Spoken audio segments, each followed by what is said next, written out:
Muito bom dia a todos. Vamos começar esta audição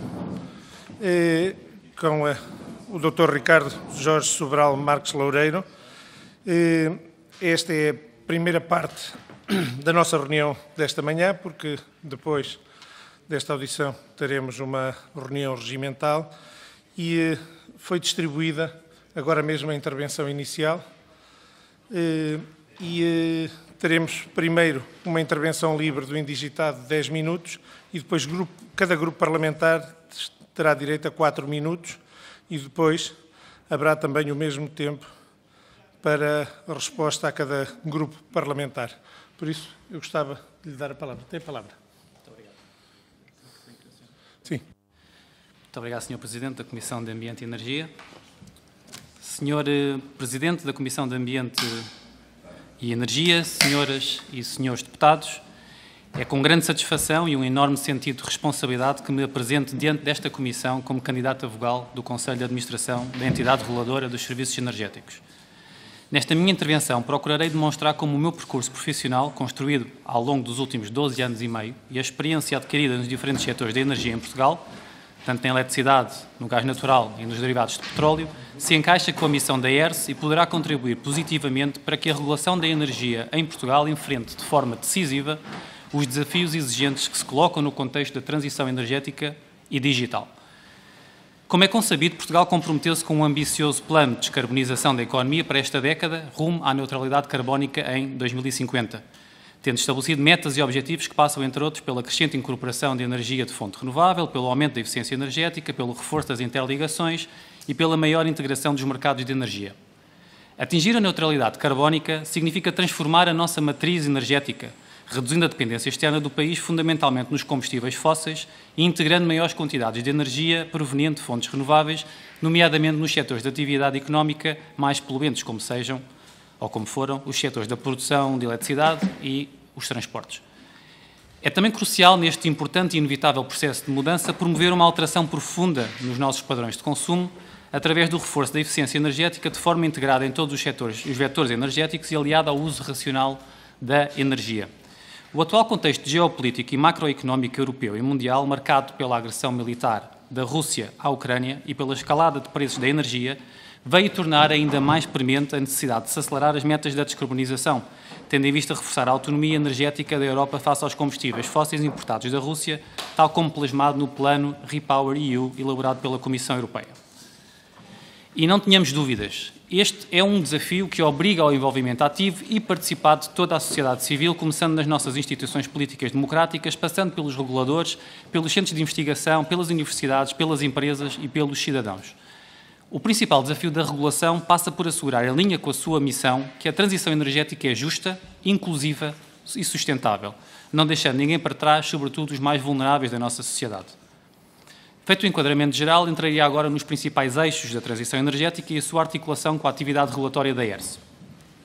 No setor elétrico, Portugal comprometeu-se a alcançar uma cota de 80% de energia proveniente de fontes renováveis no consumo final bruto, em 2030, o que implica aumentar a capacidade instalada destas fontes, tanto ao nível centralizado quanto ao nível descentralizado.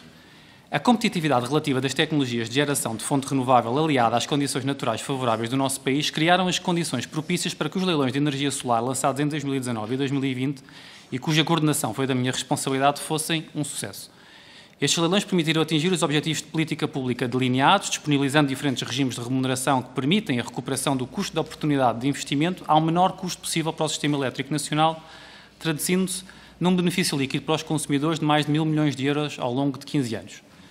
A regulação deve contribuir para que a integração de energia elétrica produzida a partir de fontes renováveis é efetuada de forma eficiente e ao menor custo possível, assegurando que esta não onera de forma desproporcional os consumidores presentes e futuros.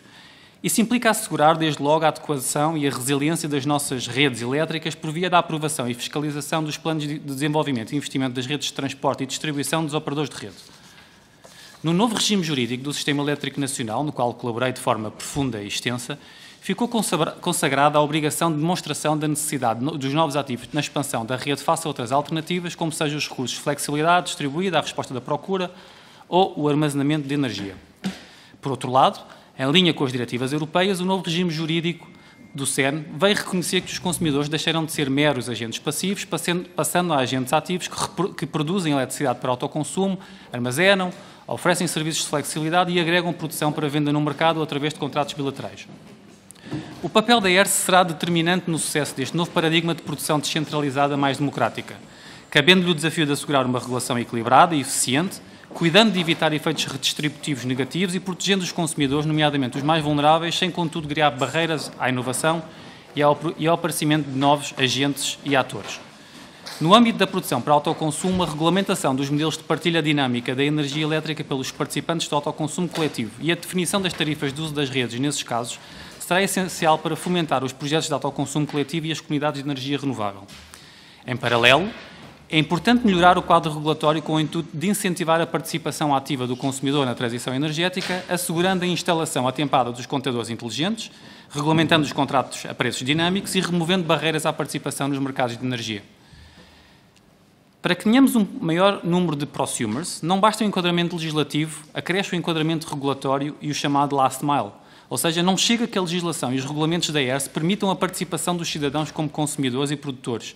São necessários os sistemas que o operacionalizam, não só o hardware, o chamado contador inteligente, mas os sistemas de comunicação e processamento de dados dos operadores de redes que fecham o ciclo virtuoso que pode gerar os benefícios e os incentivos ao novo papel do consumidor de eletricidade. Noutro plano, o atual contexto de elevados preços de energia tem estimulado o debate no desenho do mercado grossista de eletricidade num contexto de elevada penetração de renováveis e o reforço das interligações elétricas, de modo a garantir que o mercado continue a garantir o fornecimento de energia acessível, limpa e fiável aos consumidores, sem deixar de sinalizar a escassez e de dar os sinais de preço necessários à viabilização de investimentos. Este exercício deverá, dada a arquitetura do mercado interno europeu de eletricidade, ser articulado ao nível europeu, não perdendo de vista que os mercados grossistas de energia elétrica têm vindo a ajustar-se à crescente integração de energias de fonte renováveis, sendo esse exemplo a remoção dos limiares máximos e mínimos de preço nos mercados de spot e a disponibilização de produtos de negociação mais próximos do tempo real. Neste contexto, as minhas passagens pela REN Trading e pela REN Elétrica na área da gestão global do sistema deram-me um conhecimento integrado e aprofundado sobre o funcionamento do mercado grossista de eletricidade nos seus vários horizontes temporais. Este conhecimento sobre os fundamentos e a organização do mercado grossista foi importante para o trabalho técnico que sustentou a decisão de condenação da Autoridade da Concorrência recentemente confirmada no Tribunal de Primeira Instância de uma das maiores empresas elétricas em Portugal por ter alegadamente adotado uma prática restritiva da concorrência num dos mercados de serviços de sistema. A descarbonização e a transição energética passam inevitavelmente também pelo setor dos transportes, responsável em 2019 por cerca de 1/4 das emissões de CO2 da União Europeia, sendo que mais de 70% dessas emissões tiveram origem no transporte rodoviário. A eletrificação do transporte rodoviário presentemente é competitiva e viável nos veículos ligeiros de passageiros e mercadorias, sendo nesta categoria que incidirá uma maior incorporação de fontes renováveis no consumo de energia, normalmente através de um mix de produção de eletricidade com elevada incorporação de renováveis, como é cada vez mais o caso português. A aposta na mobilidade elétrica ganhou um forte ímpeto nos últimos anos, impulsionado pelas políticas públicas europeias e nacionais em matéria de redução de emissões de CO2 no transporte rodoviário e pelas economias de escala e de aprendizagem que permitiram reduzir os custos de produção dos veículos elétricos. Em Portugal, os constrangimentos que se colocam atualmente na mobilidade elétrica estão sobretudo relacionados com a ligação dos pontos de carregamento licenciados à rede elétrica e com a expansão da rede pública de carregamento, em particular nas regiões do interior e nas autoestradas. Ao nível da regulação, e em linha com as competências da ERSE, o desafio principal passa por assegurar a eficiência e a racionalidade da atividade de gestão de operações da rede da mobilidade elétrica, em termos objetivos, transparentes, não discriminatórios e concorrenciais, sem deixar de criar os incentivos necessários que promovam a inovação. Para completar o ciclo da transição da economia nos setores onde a eletrificação não é viável, como na indústria de processos de alta temperatura e no transporte aéreo, marítimo e rodoviário de longo curso, a solução passará, no atual estado da arte tecnológica, pela integração de outros vetores energéticos, como os biocombustíveis avançados e os gases renováveis. A regulação tem um papel muito relevante no desenvolvimento do futuro Sistema Nacional de Gases Renováveis, devendo atuar na remoção de barreiras à entrada e nas situações onde existem falhas de mercado, protegendo os consumidores. Neste sentido, a abordagem passa por replicar os princípios e as boas práticas regulatórias do setor do gás natural, por exemplo, tendo prudência nos investimentos em redes de raiz, privilegiando o reaproveitamento e a reconversão da atual rede de transporte e distribuição de gás natural para a injeção de gases renováveis, evitando a criação de déficits tarifários que onerem os consumidores presentes e futuros, estabelecendo uma regulação dinâmica e adaptativa que seja indutora de inovação através da implementação de sandboxes regulatórios e projetos piloto. Fechando o objeto de regulação da ERSE, porque as suas competências não se esgotam nos setores elétrico e de gás natural, é importante continuar a acompanhar e monitorizar atentamente o setor do gás de petróleo liquefeito e dos combustíveis derivados de petróleo. Ao contrário dos setores da eletricidade e do gás natural, onde a presença de fortes economias de escala nas atividades de transporte e distribuição inviabiliza a existência de concorrência, o setor petrolífero não apresenta fatores estruturais suscetíveis de impor, à partida, a regulação económica ex ante. Nesse sentido, a regulação deste setor passa essencialmente pela supervisão ex post dos respectivos mercados e pela monitorização das condições de concorrência ao longo das cadeias de valor, regulando o relacionamento comercial entre os agentes e os clientes e promovendo a defesa dos consumidores. Este, tal como o setor da eletricidade e do gás natural, é um setor que, como economista no Gabinete de Estudos e Acompanhamento de Mercados da Autoridade da Concorrência, analisei frequentemente, colaborando ativamente na elaboração de estudos setoriais sobre a indústria do GPL engarrafado, o vulgo gás de botija, e dos combustíveis líquidos rodoviários, incluindo a emissão de recomendações com vista à redução de barreiras à entrada e à promoção de maior intensidade concorrencial, que é o grande motor dos ganhos para os consumidores. No médio e longo prazo, com a redução crescente do consumo de combustíveis derivados de petróleo, antecipa-se um conjunto de desafios que a regulação não poderá deixar de responder e que se relacionam com os níveis de concentração dos mercados, com o exercício de poder de mercado por parte dos operadores históricos e com a proteção dos consumidores, sobretudo os mais vulneráveis. E mesmo para terminar? Peço, vou já terminar, uma frase. Os mercados competitivos e eficientes são a melhor garantia do aumento do bem-estar dos consumidores, aliados a uma regulação atenta, vigilante e que, quando o mercado falha ou tem perturbações no seu regular funcionamento, intervém no âmbito das suas competências ou em conjunto com outras entidades e poderes públicos em benefício dos consumidores. O fim último da regulação. E com isto finalizo a minha intervenção, colocando-me à disposição dos senhoras e senhores deputados e das perguntas que tenham por pertinentes colocar. Muito obrigado. Muito obrigado, Dr. Ricardo Loureiro. E como estamos em direto na RTV, vou novamente dizer que estamos aqui nesta audição do candidato a vogal do Conselho de Administração da ERSE e agora as intervenções são de 4 minutos por cada grupo parlamentar ou DURP e depois, sequencialmente, a resposta do candidato. E eu gostava de dar a palavra, o primeiro grupo parlamentar é o grupo parlamentar do Partido Socialista. Faça favor, Sr. Deputado. Obrigado, Sr. Presidente, senhoras e senhores deputados. Cumprimento o Dr. Ricardo Loureiro e, de facto, agradeço a visão holística com que interpreta o setor da energia neste momento. Fico particularmente feliz por perceber que encara aquilo que é a dimensão não só regulatória, mas também de implementação tecnológica dentro do sistema energético português de uma forma completamente próxima daquilo que é os objetivos da Comissão Europeia, não só termos uma transição energética, mas também conseguirmos ter uma transição digital associada ao momento. Fico feliz também pela forma como, naquilo que foi a sua experiência anterior enquanto Autoridade da Concorrência, possa trazer ao setor e à entidade reguladora dos serviços energéticos uma dimensão onde, acima de tudo, se consiga implementar um mecanismo de justiça num momento atribulado em relação à forma como existem dúvidas permanentes no acesso às fontes de energia e à forma como o custo de uma determinada operação pode e deve ser repercutido naquilo que é o custo total da produção de energia, independentemente das tecnologias do nosso país. Agrada-me esta visão alinhada com aquilo também que é a dimensão de implementação de fontes renováveis, mas de facto gostava de abordar 3, 4 áreas que me parecem particularmente importantes do ponto de vista da entidade reguladora dos serviços energéticos. O grande objetivo de Portugal nos próximos anos é de facto conseguirmos implementar entre 7 a 10 gigawatts de energia renovável. Portugal atualmente tem um modelo em que utilizou a figura dos leilões para introduzir a capacidade de produção e a oportunidade de produção de energia renovável e o acesso à rede por esta via. Eu gostava que me falasse um bocadinho sobre o momento que conhece em relação aos leilões de energia solar. É importante também percebermos o ponto de situação ou a sua visão e atendendo à ambição que quer introduzir também na sua carreira, mas também ao serviço público enquanto entidade reguladora, a forma como vê a possibilidade dos acordos e o modelo de acordos estabelecido com a REN ser um modelo eficaz, eficiente, para que aquilo que tenha sido os objetivos de atingir esta implementação de solar até 2025 e posteriormente até 2030, consigam de forma real e objetiva fazer com que Portugal cumpra estes objetivos. É importante, e gostava de ouvir a sua opinião, em relação a um decreto de lei extraordinariamente importante para o setor energético, o 15/20 de 2022.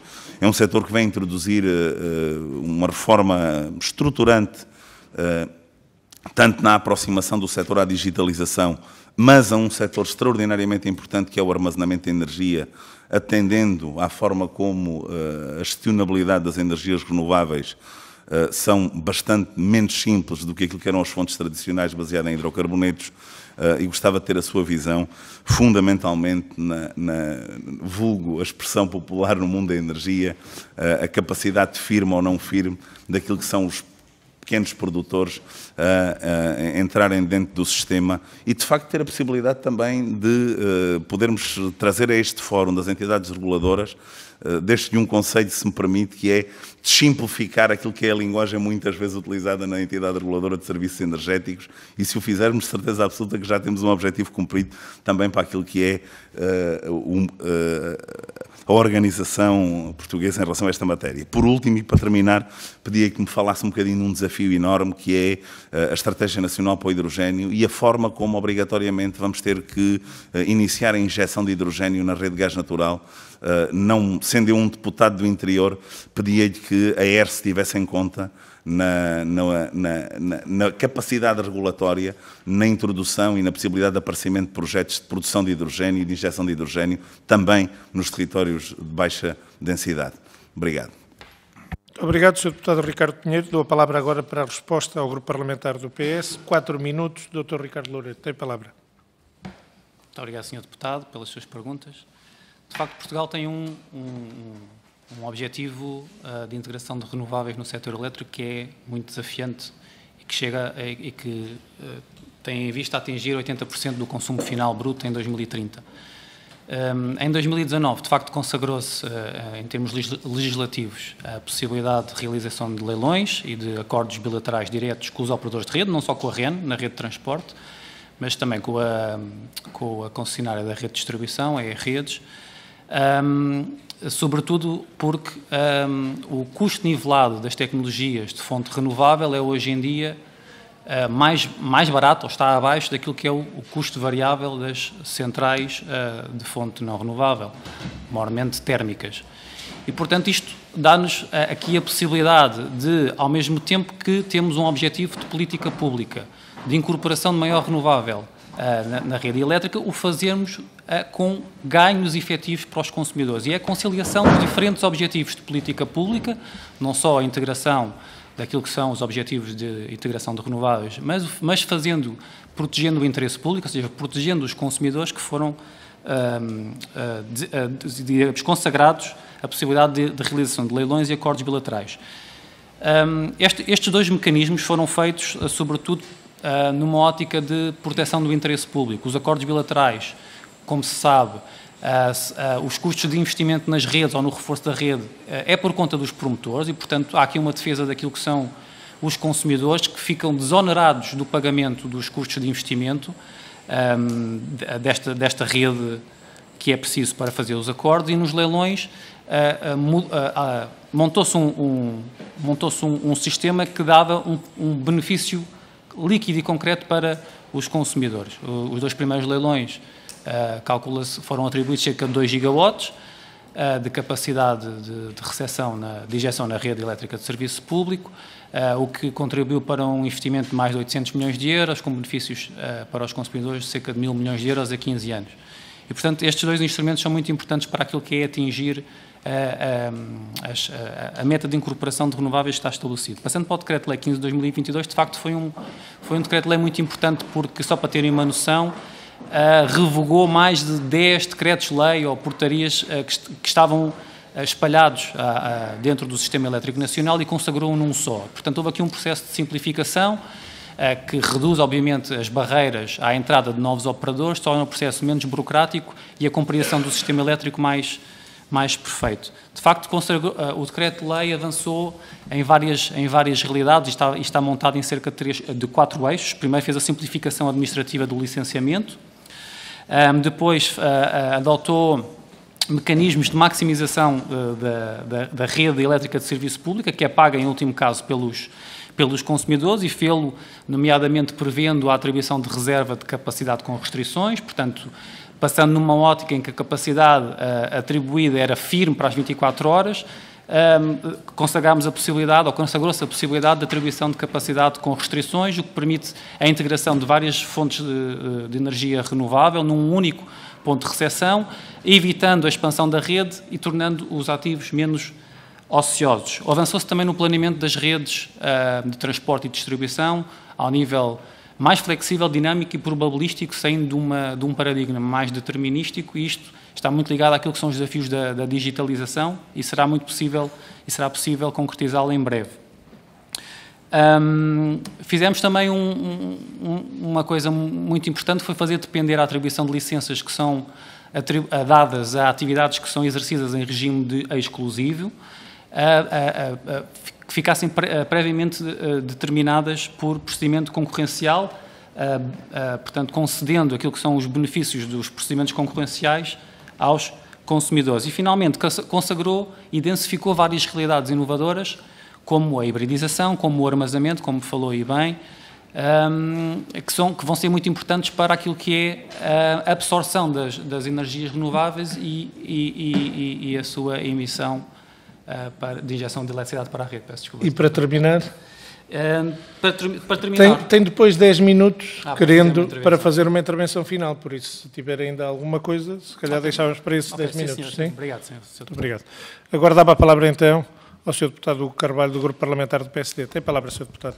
4 minutos. Muito obrigado, Sr. Presidente. Com os cumprimentos a todos os Srs. Deputados, ao Dr. Ricardo Loureiro, pela obrigação que cumpre de escrutínio também do Parlamento e pela intervenção que aqui fez, muito politicamente alinhada com o que o PSD também tem defendido, uma política para a segurança de abastecimento, para a independência energética, para a descarbonização, onde o carvão fica mesmo lá para trás, para a eletrificação dos consumos, para o investimento em redes, enfim, sobre uma visão política que nós partilhamos e que nesta audição, enfim, não me leva a mal que não lhe faça muitas perguntas sobre o que é que acha das políticas que o Governo fez, porque o próprio diz que foi responsável por algumas delas, e ainda agora estava a responder ao Sr. Ricardo Pinheiro, que fizemos isto e aquilo, são as suas expressões, e é natural, portanto, que nós queiramos sempre verificar 3 coisas em todas as audições para reguladores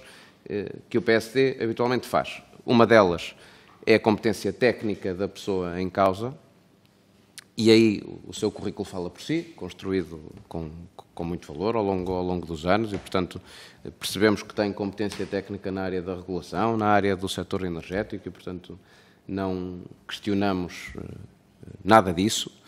A segunda condição é de que tenha independência face a quem regula, e a terceira condição é de que tenha independência face ao Governo.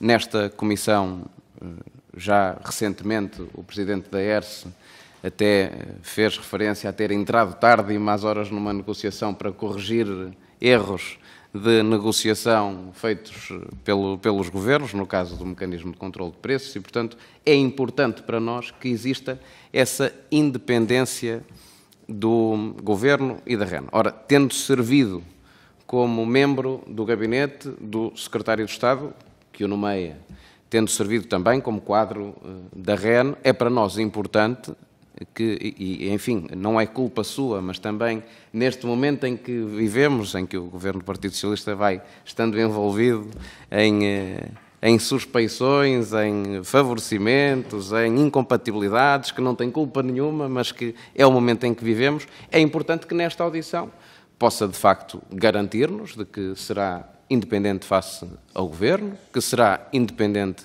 face a quem regula, eventualmente, não sei, estará disponível para nos dizer que nunca irá a uma reunião sozinho com o Governo, quer dizer, que se fará acompanhar sempre por alguém do Conselho de Administração. No Conselho de Administração é mais difícil, porque a outra pessoa também já foi membro do gabinete de um Governo do Partido Socialista, mas, enfim, o que nos importa, de facto, vista que competência tem, e não questionamos isso, é, de facto, se consegue garantir ao Parlamento, é isso que nós vemos que é importante, que a sua ação será independente de empresas privadas que estão no setor e também do Governo, porque esta prossecução de toda esta política que faz aqui na sua intervenção e que nos parece acertada, tem em muito a ver com a independência do regulador, a forma como o regulador, como o Parlamento, como o Governo se vão puxando uns aos outros para nós conseguirmos cumprir este desígnio em Portugal e, enfim, no fundo, o nosso objetivo hoje é que essa independência esteja garantida e que possa começar, então, a trabalhar com essa independência. Muito obrigado e obrigado pela disponibilidade. Muito obrigado, Sr. Deputado, pela intervenção e dava agora a palavra ao Dr. Ricardo Loureiro para a resposta ao Grupo Parlamentar do PSD, 4 minutos. Muito obrigado, Sr. Deputado, pelas suas perguntas. Concordo completamente consigo. A independência está na gênese da criação das entidades reguladoras. A independência é o fundamento da existência das entidades reguladoras, porque se não fosse preciso independência, porque se não houvesse independência, sobretudo face ao Governo, não havia a necessidade das entidades reguladoras. É para mim a independência um valor inegociável a qualquer momento, isso para mim é bastante claro e posso aqui garantir perante esta Comissão a minha total independência face ao Governo e face às empresas reguladas.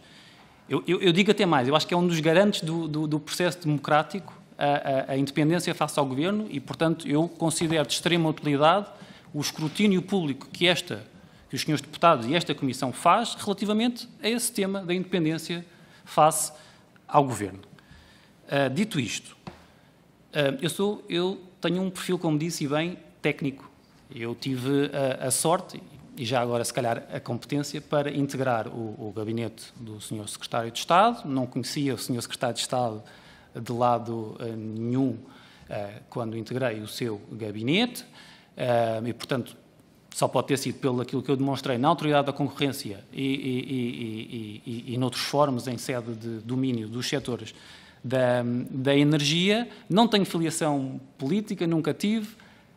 Nem mesmo quando estava no gabinete, e dizer também isto que eu considero que é muito importante.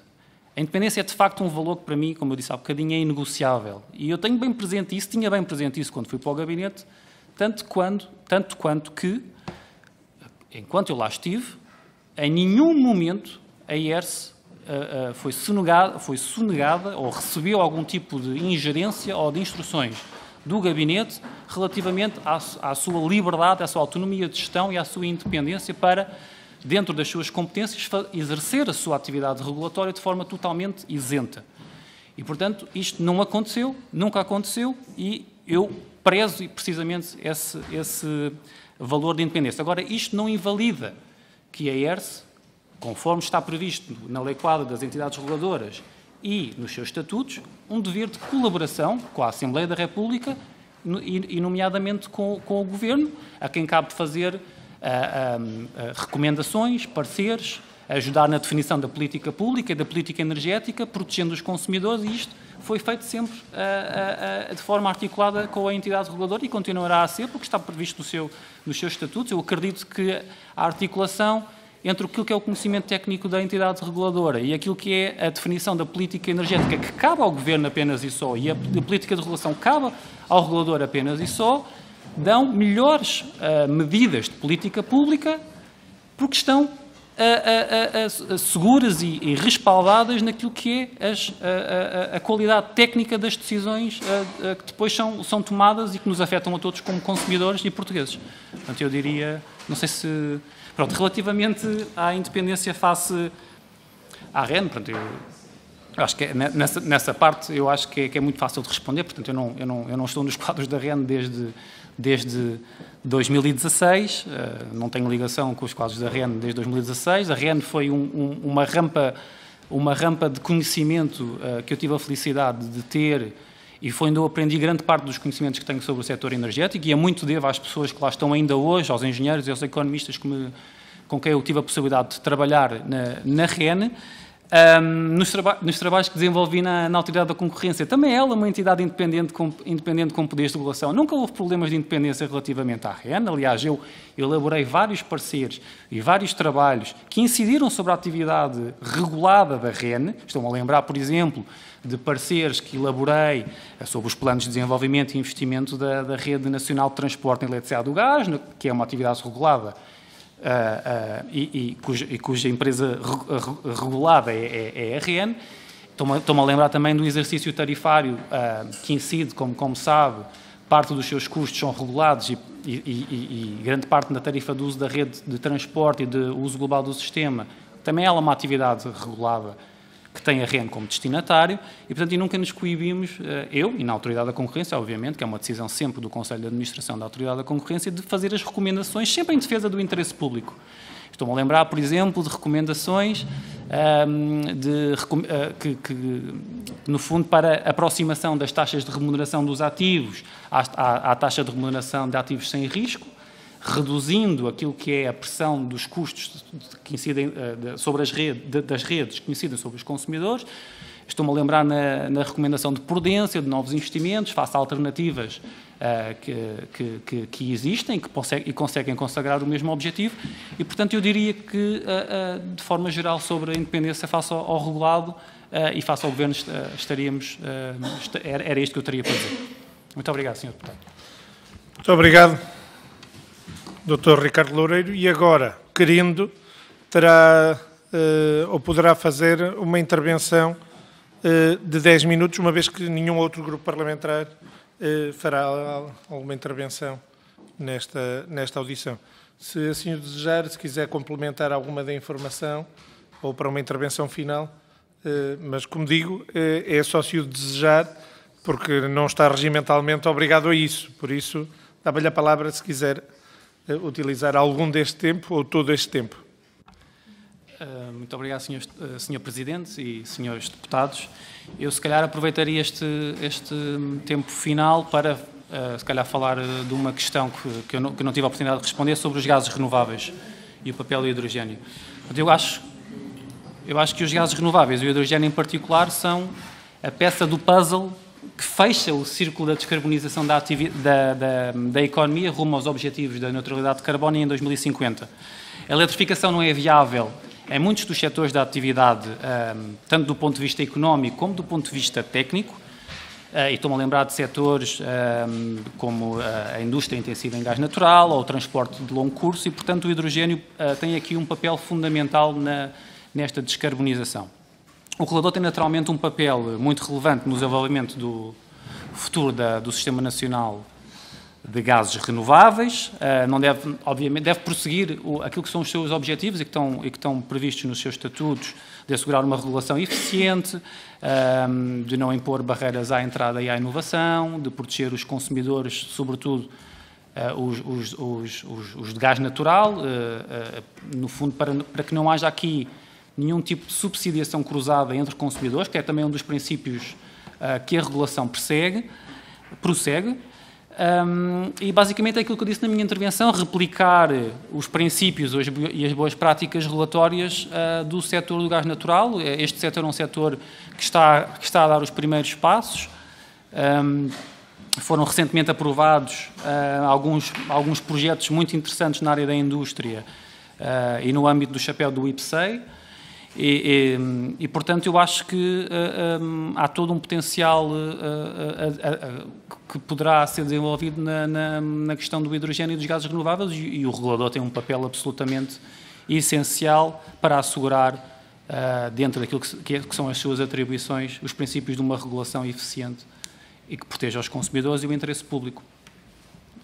Aproveito também para agradecer as perguntas dos Srs. Deputados e a oportunidade que me concederam. Considero que isto, de facto, o escrutínio público sobre a atividade das entidades reguladoras é não só de salutar, mas obrigatória e a ERSE, como outras entidades reguladoras, estarão sempre disponíveis para prestar toda a informação sobre a sua atividade regulatória. Aliás, fazem-no de forma muito transparente e objetiva, através de consultas públicas, através dos seus conselhos, tanto o Conselho Consultivo como o Conselho Tarifário, o Conselho dos Combustíveis. Todos estes conselhos são também uma forma de um mecanismo de controle interno da própria atividade regulatória da ERSE, para além de outros mecanismos de controle externo, como o dever de colaboração e de prestação de contas à Assembleia da República.